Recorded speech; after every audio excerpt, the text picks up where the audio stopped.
Welcome everyone to the second informational webinar of this afternoon concerning the Texas Reskilling Support Fund Grant Program. We'll be starting in a minute. We're letting you all get settled.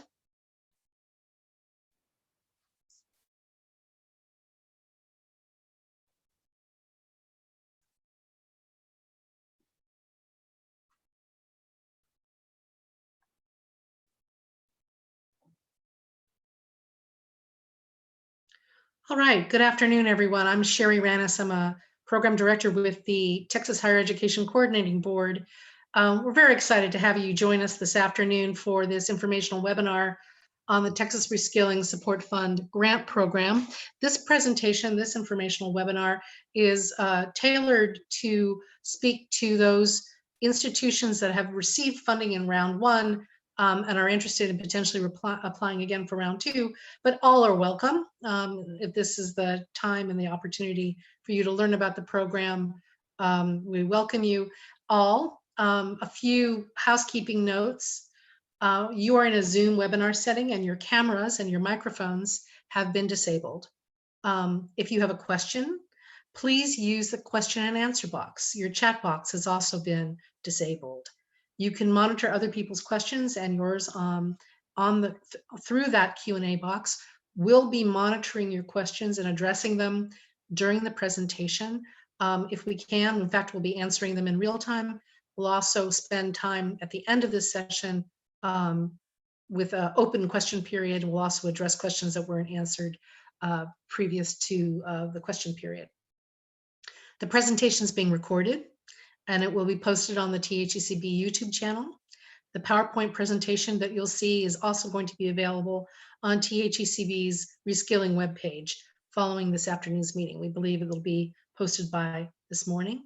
And in the chat box, you will see a link to that Reskilling webpage. Was just posted just now. I'm going to take the opportunity now, with great pleasure, to introduce Dr. Tina Marie Jackson, who's our new Assistant Commissioner for Workforce Education here at the Coordinating Board.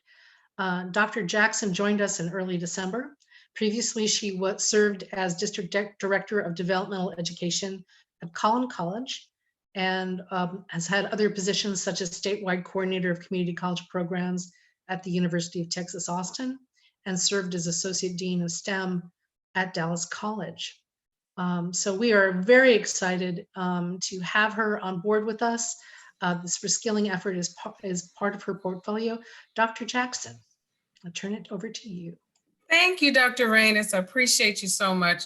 Welcome, everyone. Thanks so much for joining us this afternoon. We are just excited to have all of you all online today for our webinar to talk about reskilling. And, you know, we've been through a lot this past 12 months with the pandemic, and I'm just really grateful for this moment to tell you that, yes, we've made it to 2021. We've all done a lot of great work, and we have more work to go. And I think if I was to share one thing with you colleagues, and I know many of my colleagues are on this webinar today, it's that we've got a lot of work to do, but we've got a lot of resources and we are resilient. And through this season of COVID and coming out of it, we just want to encourage you today from the Coordinating Board and say thank you for all the hard work that you've been doing and congratulations on being grantees. We're excited about the work. We're excited about helping students across the state of Texas to get into those fast tracks, to get them into those hot career pathways that are really going to meet the needs of the workforce demands regionally. And with that, I want to go on into the presentation. We're going to talk about a lot of great things today, and then we'll also spend some time for questions and answers, just to give you guys more feedback on any thoughts around the application process. Thanks so much. So all of you already know this, but this is just for review. Yes, we're excited about having the $46.5 million to really support Texans across the state who have been displaced, who need to reskill and upskill, who may have dropped out or stopped out of school for one reason or another. And now we'll be able to help them to complete their degree and to move forward so that they can get into more prosperous careers. What this reskilling fund does, it supports financially students And we are excited to be able to support high credential areas that will really help us regionally and as a state overall to meet the demands. Next slide.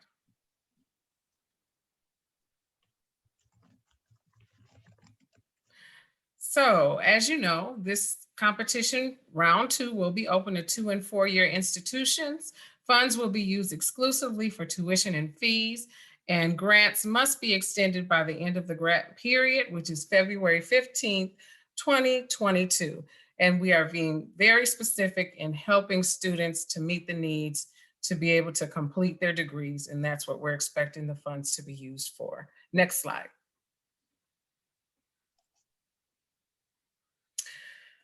Other things to just think about. We had a webinar earlier, and there was questions around how can these dollars be used, and this really needs to be used for tuition and fees only. And students must be able to demonstrate that they have a financial need, and we really are using what we see to be the best measures based off of the financial aid standards by the federal and state requirements. So that's how we've come up with the requirements for student awards. And I really want to encourage colleagues to make sure to ask any questions when we get to question and answers if you have more specific tailored questions around this piece. Next slide.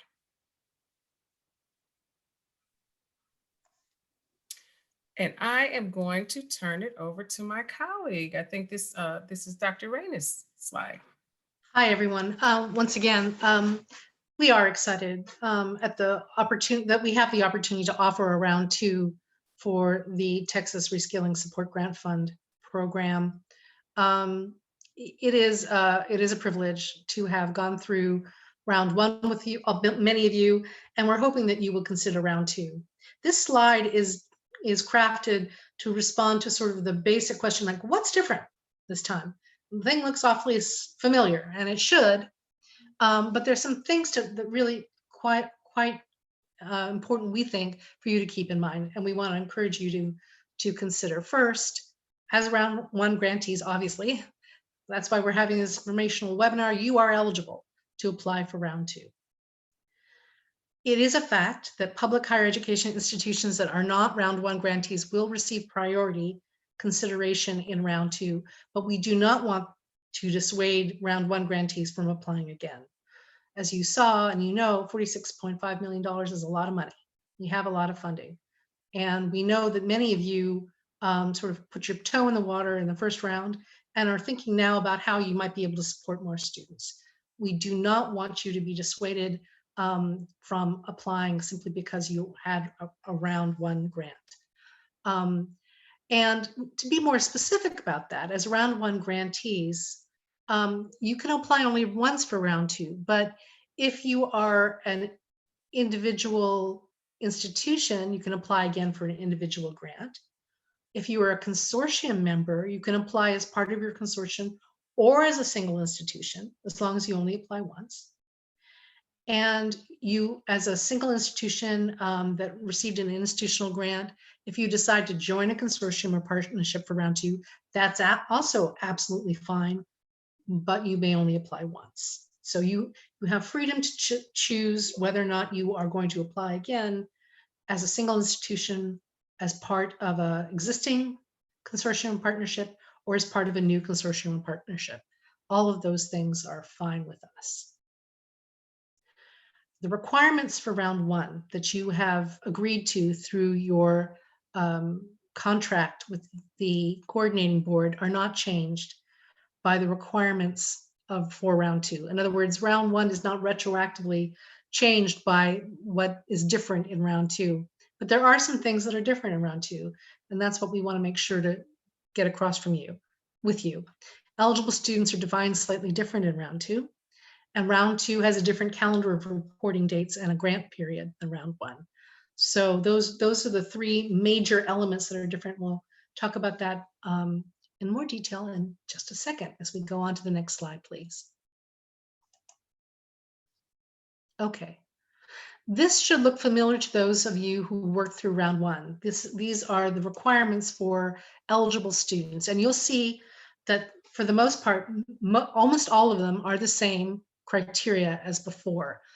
Texas residents eligible for in-state tuition, students who have filed a FAFSA, students who have financial need and are eligible for Title IV aid, including the provision that a student can be eligible for Title IV aid, federal Title IV aid, but be in a non-eligible Title IV workforce credential programs, and they still are eligible, meaning those very, very short workforce credential programs that may not have Title IV eligibility. That's not a disqualifier as long as the student is Title IV eligible otherwise.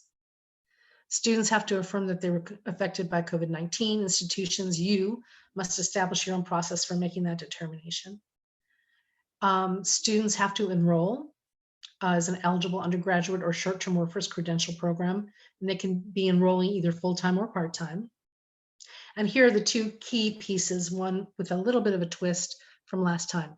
Students have to be both re-enrollees and near completion of their degree program. And this is the way we've defined it. The idea of being a re-enrollee, that definition has not changed. It's the same as it was in round one.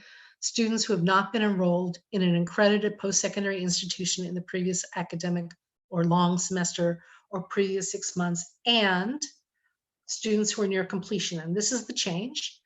You may make a determination about near completion based on whether a student is within 12 months of completing their credential program, or if a student is at the point of 75% or more toward completion of their credential program. So there's a little bit more room and discretion around how the definition of a near completer is done and how you select to do that. So once again, all eligible students like round one are re-enrollees who stopped out of post-secondary credential programs for at least the previous academic long semester or previous 6 months and are within 12 months or 75% or more of completing their credential programs. They are re-enrollees and near completers. Students, I've said this previously in the workshop and informational workshop and webinar we held last fall, but I think it's a good idea to say it again. Students who are eligible, who have stopped out, can have stopped out for longer than a single semester. They can stop out multiple times. That still is allowable in this scenario. So students are coming back, but it's not just the exact 6 months previous that they're not enrolled. They could have stopped out or changed programs a number of times, and they're still eligible. And they can change credential programs. They may have been enrolled in one kind of credential program and now are re-enrolling in another kind of credential program. That's perfectly fine too, as long as they're within 12 months or 75% or more of completion of that credential program. If you are determining your students who are near completers by that 12-month method, the 12-month clock to complete starts when the student re-enrolls. And we've encouraged people to think of registration date as the best date to start the clock for re-enrollment. So in that case, students are eligible for aid as long as they are scheduled to complete their credential program within 12 months of re-enrolling. But that doesn't mean that they have to complete within the grant period. For example, a student could be re-enrolling in fall 21 and not completing until spring or fall 22, as an example, right? That is perfectly fine. The only thing that is limited is the grant award that you can make to them, which can only be made during the grant period. Okay, so they don't have to finish their credential during the grant period necessarily, but they do have to be within 12 months of enrolling. So they're in this case of round two, student credential programs can end after February 2022. But support that you provide for their tuition fees can only take place during the grant period. And one other clarification that came from questions we had last time and this time, students do not have to be dislocated workers to be eligible for support. But we do think that a lot of the students who fill these eligibility requirements will be dislocated workers. And we're, of course, hoping that they will be able to support as many dislocated workers as possible through this program. Next slide, please. The eligible programs for round 2 are the same as for round 1. That is high-value short-term workforce credential programs and undergraduate degree programs. And your application and rationale for the selection of the credential programs that you want to support is very important to the success of your proposal.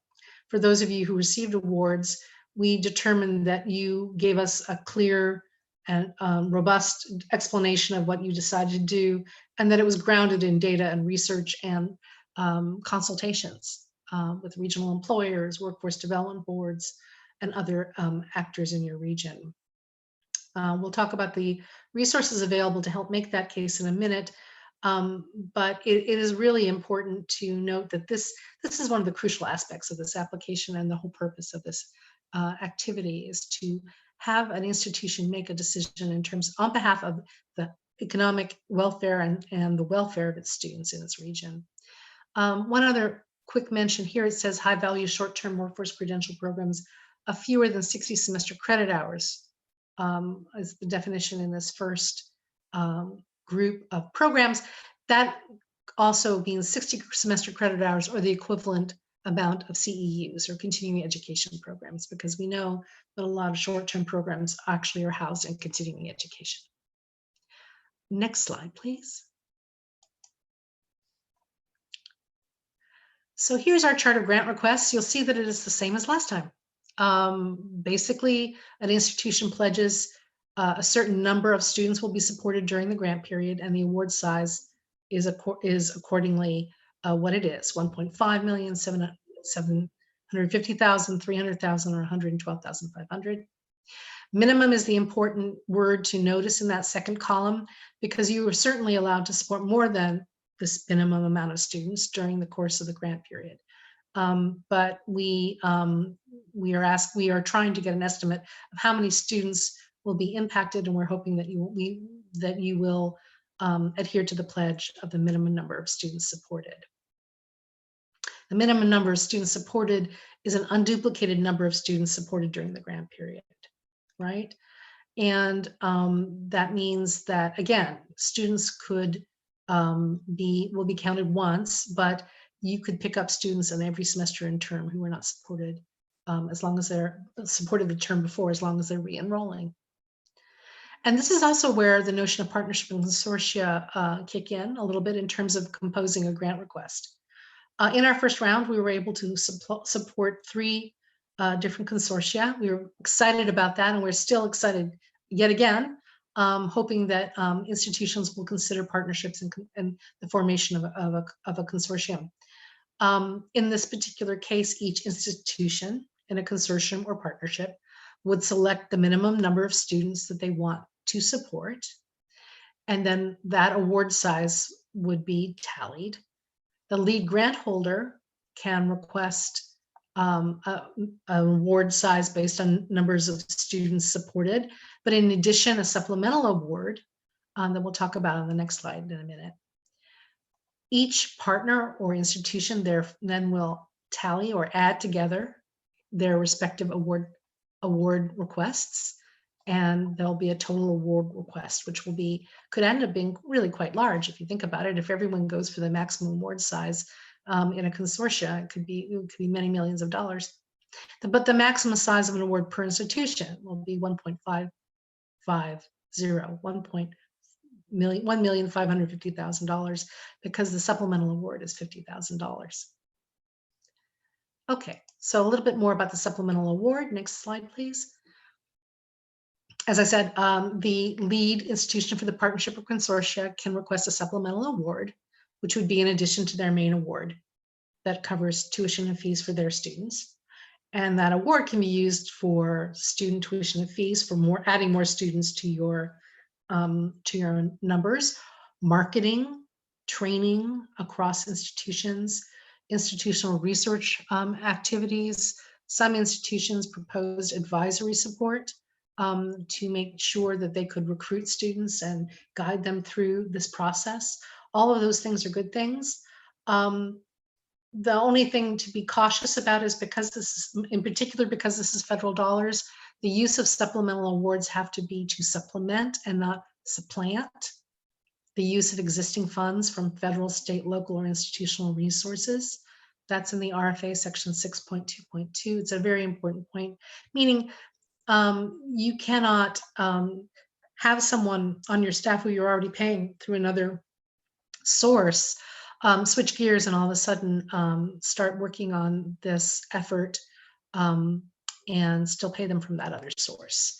The work and the folks that you use to do this need to be dedicated to this effort, need to be, or new hires for this effort.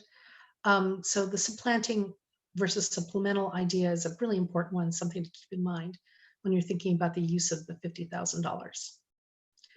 Next slide, please. So selection criteria, again, same as before, but I want to underscore this because in looking and reviewing all the 45 applications we received last time, this was really the crux of the matter for the reviewers. We had a large team of reviewers and multiple readings of every application. And these were the four things that were truly core to the enterprise and core to our belief and understanding about what you all are planning to do. And the first one was matching program priorities, thinking about the students to be served, the eligible students to be served and how to find them, thinking about the programs that you select, thinking about how your mission in your region will be reflected into the work that you're planning to do with the support of this grant. And very similar to that, that's a kind of the sort of overall holistic way of thinking about what your application told us. Second one is the strength and clarity of the rationale you use to select high value credential programs and undergraduate degree programs. How and why you decided to select the programs you did. It's a really important piece of the puzzle for us. And it will speak to your understanding of the mission of this money and the support that students really need right now in these very dire conditions. The last 2 points are very particular too. Again, this is a narrative piece of the proposal. Those of you who are grantees remember it. The strength and clarity of the aid distribution plan that you're proposing, a very important piece of this. And an explanation of your capacity to identify and track students that will be provided support, your track record, assurances of how you're going to do that. Those were two major, both of these bullet points are incredibly important. And actually all four of these core factors have the same value in the review system we have. So they're all equally important.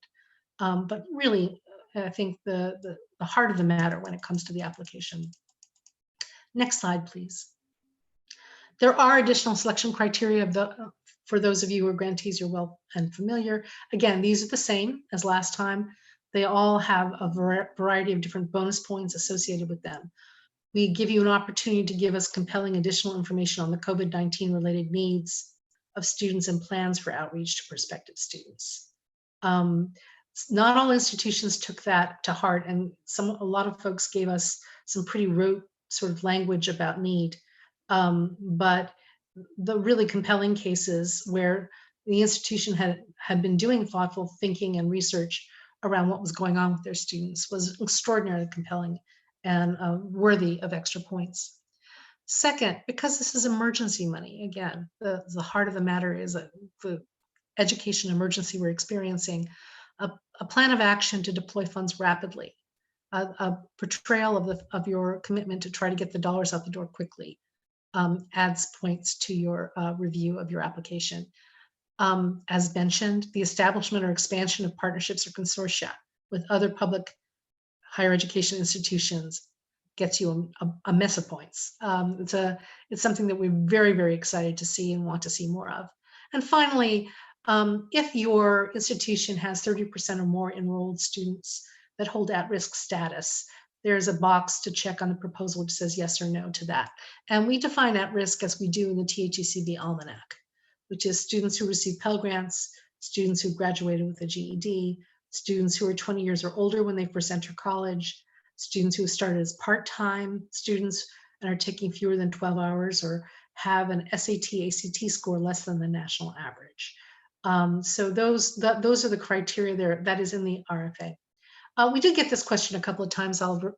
It's worth repeating. If you're an institution with both graduate and undergraduate enrollments, please use your undergraduate enrollments when you think about this 30% measure. Next slide, please. So the application is basically the same as round one. It requires a certification from your leadership. The grant request we just went over a few minutes ago, the composition of the figure that you're requesting. Contact information, very important. Please don't forget to do that. A project summary, where here you tell us how you selected credential programs and which credential programs you selected. You describe your distribution plan, and you talk about the capacity you have to ID students and track them.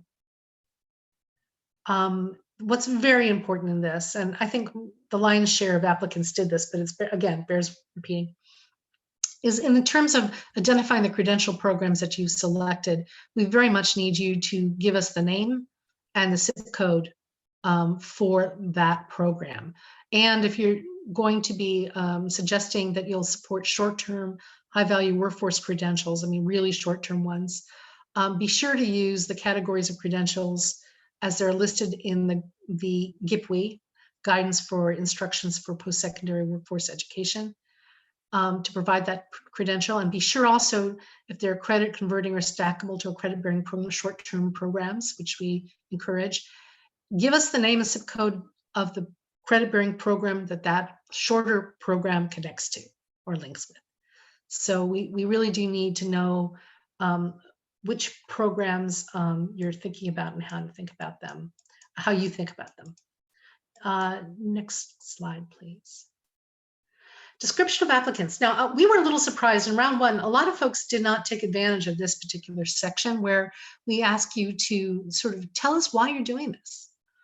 And it's just a really good opportunity, and don't pass it up, to describe why your institution is committed to supporting these students. It's also the place, if you decide to do a partnership consortium, where you explain that formation and the sharing of roles and responsibilities that you're planning between partners and partners or consortium members. It's really it's a nice way to really make this application sing. There is an assessment of needs section. As I said, once again, it's a place where you can give us compelling additional information about your student needs. Doing that, again, makes it for a very robust application. There's a place, hopefully you all remember, projected timeline and estimated numbers of students supported. That's a place where we can see how you're thinking about rapid deployment of these dollars. And then there's a yes or no box on the at-risk students at 30% or more. All right, next slide, please. Resources. We are so excited. We were very excited by round one in terms of the reporting that most grantees and applicants did about the kinds of work they did to think about eligible students and eligible programs in particular. So a lot of folks said that the Texas Workforce Commission target occupations by region was a resource for them. A number of folks used consultations with employers, their local workforce boards, or their employer advisory committees in the case of community colleges and technical schools. Institutional research on labor market trends. A number of institutions took advantage of subscriptions they already had to organizations like MC or Burning Glass. Some folks mentioned their Perkins Comprehensive Local Needs Assessment, or the WIOA application that community colleges put in. And well over half of our applicants used the new resource that we were able to put together with the support of the Brookings Institution, the Texas Workforce Development Toolkit, which is a very, very interesting and cool tool, which is being constantly revised and improved, by the way, by the team from the Global Economy and Development Program at the Brookings Institution. That toolkit has a regional data and analysis that we think is really helpful as you construct your rationale and select eligible programs. The link to the toolkit is on the Reskilling page. And there's also a link to a seminar devoted to the development toolkit that our colleagues at Brookings put together for us right before proposals were due in round one. So encourage you all to look at that, and your feedback and involvement in making that an even better toolkit is very much desirable. So please don't hesitate to let us know what you think about it and ways you think it could improve. All right. This is the grantee reporting schedule, and this is something that is, as I said earlier, or very early on, is different from round one. This grant period is different than round one. It moves from February 21 through February 22. It will require 4 reports. Those reports will be basically the same as round one, but the timing will be a little different. As round one grantees, you'll be required to do grantee reporting on the schedule for round one. And if you get a round two, the grantee reporting schedule for round two. But the kind of work, kind of questions we'll ask will be the same for both. There'll be a narrative report that will include student reported data and a financial report on expenditures. We're going to give you more details about that a little further down the line. In this particular case, for round two, unexpended funds must be returned to us by February 15th. So a little bit early. But that does not mean that you cannot support students during spring 22. Indeed, you can. Alrighty, and with that, I'm going to say one more thing before I turn this back to Dr. Jackson. And it concerns grantee reporting, the grantee reporting schedule. As grantees from round one, you've already agreed to help us build capacity and learn the knowledge base around best practices in Texas by participating in research and information sharing efforts that we put together, including data collection and webinars, conferences, or regional meetings. And once again, for round two, we are asking you to make that agreement as well. We have a lot to learn. We can only learn best when we learn collectively. And we're excited already by the potential of what we're going to learn, both not only about students, but about the pathways that students are cutting during these very difficult, challenging times. It's time for us all to share, which is really terrific. And with that, I'm going to throw this back to Dr. Jackson. Thanks, Sherry. So as you all can see by this slide, this has been a really fast turnaround, and we're aware of that. And we want to just thank you all, especially through this season of COVID and the pandemic. It's an extra pressure to get these things out and done so quickly. So over the next day, if you have any other inquiries, please do reach out to us, email us, and we will get back to you within 24 hours. We are really monitoring that email and making sure that we respond to any questions that you may have about the application process. The deadline, as you all know, is January 15th, and you will be notified if you receive additional funds February 5th. And I think at this point we can take questions. I think there were 3 open questions, Sherry, that I didn't get to. Sure. And so if you could go to the next slide, we're going to just go ahead and funnel questions. So colleagues, Sure. if you have additional questions, please do ask those questions in the Q&A. Cool. We still have about 3. Thank you. We've got about Dr. Jackson, you answered a lot of questions. So we have a question. We're receiving $300,000 and we must fund a minimum of 200 students. Yes, that's right. That's what you've agreed to.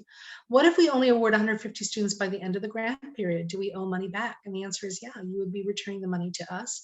But we're hoping that because you're given flexibility about how many students you can award and if you can add additional students each term, that you'll be able to fulfill the stipulations and get to 200 before the end of the grant period. This would, I think this is in reference to round 1 granting.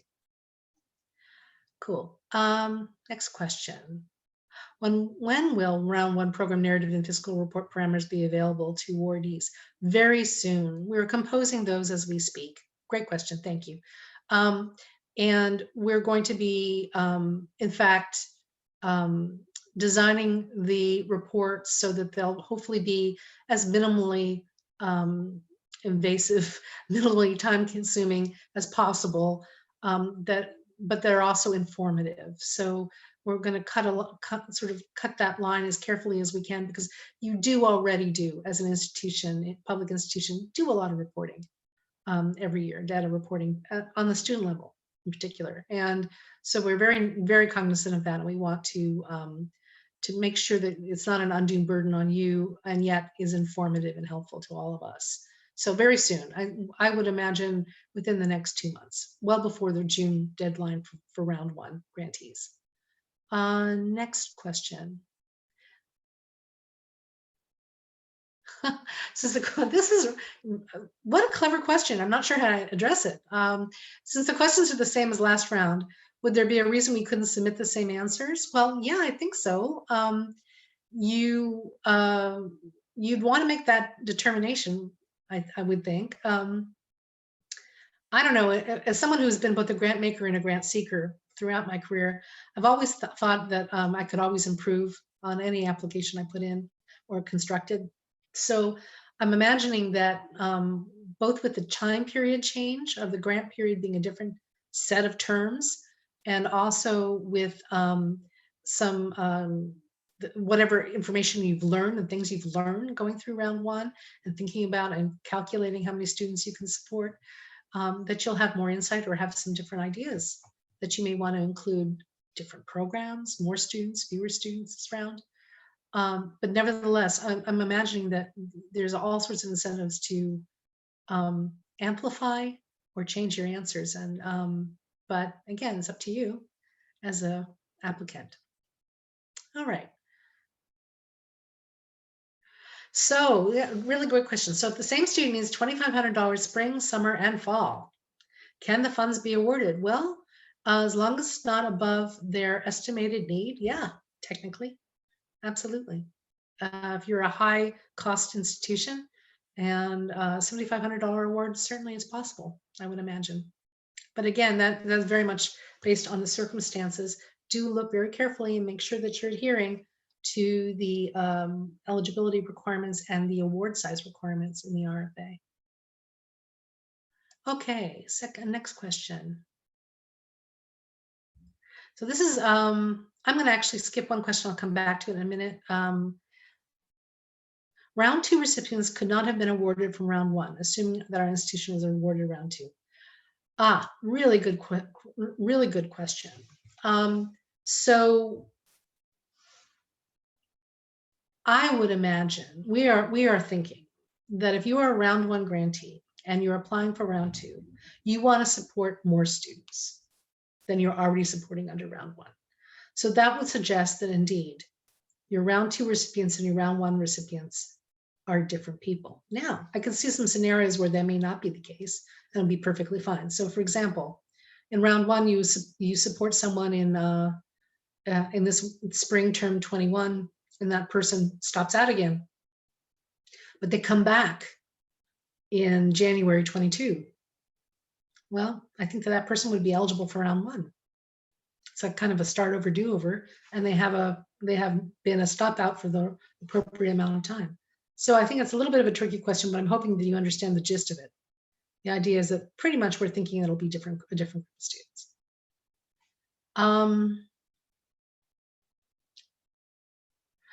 Yeah, I'm going to follow up on the question around the award size. That's right. The student could receive more than $2,500 tops per semester per student. The limit per semester is $2,500. So it's not a limit of $2,500 total. It's a limit of $2,500 per semester per student. The range is $500 to $2,500 in award size. That's at your discretion. The only limit on the amount of money across the grant period is that the amount of money you give a student should not exceed their need. So I hope that answers both of those questions. All right, I'm going to go back to Christina's question. She's wanted clarification on whether a student who's earned 45 semester credit hours or more toward a 60 credit credential is eligible? And the answer is yeah. If 45 semester credit hours or more, whatever is 75%, which is 45%, they are eligible for a 60 credit credential. This is the part that is a little bit interesting, since we've amplified or opened up the definition of a near completer, right? If a student has less than 45 credits, but there's still, less than 75% of the credit hours required for credential, but you think that they're going to complete within 12 months, they're still eligible. I hope that answers your question, Christina, because that means within 75% or more. Cool. All righty. All right, I'm going to read this question through and we'll see if we can make an answer for it. If we are part of a consortium, is the lead institution submitting the grant and data reports on behalf of all the IAGs, or is each individual college submitting their reports? Really good question. That's up to you all. We would encourage your lead institution to submit on behalf of all the partners and consortium members, but how you do it, how you format that, will be up to you. The questions we'll ask will be equally germane for all the partners and all the members of the consortium. And then the second part of the question, I believe the funds are going directly to each institution in the consortium. Is that still correct? Well, the grant award goes to the lead institution and they distribute it to the members of the consortium. I think that is the clearest way to say it. Is a $1.5 million limit per institution for each round or for both rounds as a comprehensive total? It's a limit per round. So if an institution was bold and said in round one they wanted to support 1,000 students or more, and then they're equally bold in round two and say that they're going to support an additional 1,000 students, yes, they would get another $1.5 million grant if their application is successful. So $3 million total through 2 rounds. I think that one's a pretty good one. Wow, good questions, you guys. Really terrific questions. Let me repeat what Dr. Jackson just said, though. If we did not answer your question live, either in writing or through this open question period, you can certainly submit a question to us and through our Reskilling site. And we are committed to getting back to you within 24 hours. So we have another question here. Wow, so this is a great question about the difference between being eligible for financial aid and being qualified to receive financial aid. The language we use in the RFA is eligible for Title IV financial aid, eligible. And so we would ask you to use that as your standard. However, that's not however, actually. What I wanted to say was this: financial aid professionals know and have a particular way of understanding this notion of the difference between eligible and qualified. And what we're trying to do here is provide last dollar awards for students who've otherwise already received a financial aid package of some kind, right? And so they are eligible for financial aid. The particulars of that financial aid package are up to you as an institution. The uncovered amount, what is the last dollar, is something that you are calculating. And I'm hoping that this answer is sufficient for you to think that you understand our emphasis on eligible as opposed to qualified. Good. We have a bunch of different notes in our chat box. I just want to make sure in our chat, once again, you have links to the Brookings webinar. You have a link to the toolkit, Brookings toolkit itself, and a link to our Reskilling webpage, which will be refreshed with this deck, as well as with this with a copy or videotape of this session, as well as the session we held earlier today at 1 o'clock for an additional group of people. Dr. Jackson, did you want to have some Unless there's some additional questions, which we can still ask. You can still ask, please. I'll turn it back to Dr. Jackson. Well, thank all of you. I just wanted to say thank you for attending this session today. And remember this, I remember last year as we approached March and we all began to shut down across the state, me and my colleagues were at a conference right before the shutdown, and we heard this word that we'd never really thought about in this way before, but it's a word called essential. And I never really thought about essential in the way that I do now because we've been in a pandemic for probably, about 9 months now.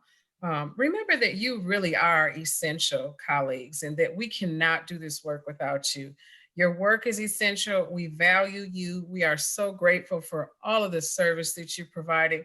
We know that many of you are tired and you've done a lot of work. And I just want to say on behalf of the coordinating board and workforce education division, thank you so much.